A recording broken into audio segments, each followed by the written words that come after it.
Hello everyone. Actual news and events that are happening around us today. Subscribe to the channel so that you don't miss the most important.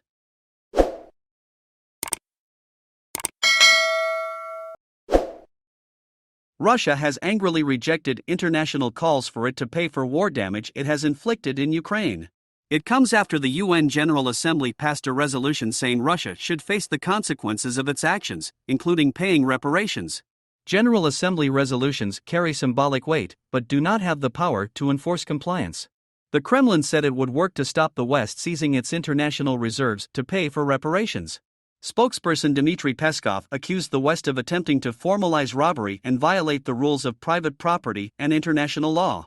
The resolution said that Russia must bear the legal consequences of all of its internationally wrongful acts, including making reparation for the injury, including any damage caused by such acts.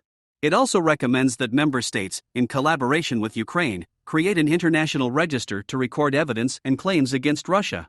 Ukrainian President Volodymyr Zelensky welcomed the resolution, saying that reparations paid by Russia are now part of the international legal reality.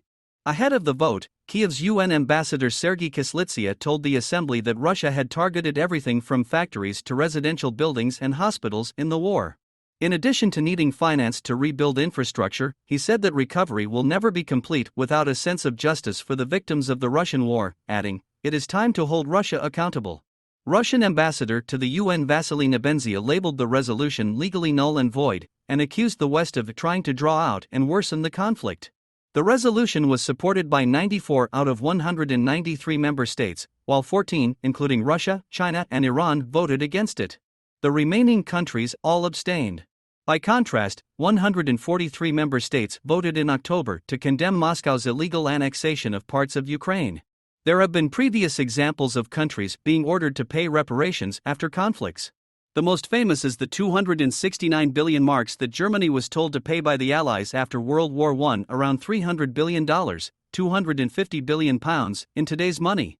The high price was intended to ensure that Germany would not be capable of more war for many years. But it ended up having the opposite effect, as many historians argue the crippling reparations and labeling of Germany as the guilty party in the war were a key driver of resentment that led to World War II. Germany and other Axis powers were also forced to pay reparations after that conflict, but with a greater emphasis on rebuilding damaged infrastructure in Europe than on punishing Germany for its actions. Recall, the UN General Assembly on Monday adopted a resolution that calls for Russia to pay war reparations to Ukraine, as ambassadors met to resume their emergency special session devoted to the conflict. Nearly 50 nations co-sponsored the resolution on establishing an international mechanism for compensation for damage, loss, and injury, as well as a register to document evidence and claims. The General Assembly is the UN's most representative body, comprising all 193 member states. 94 countries voted in favor of the resolution, and 14 against, while 73 abstained.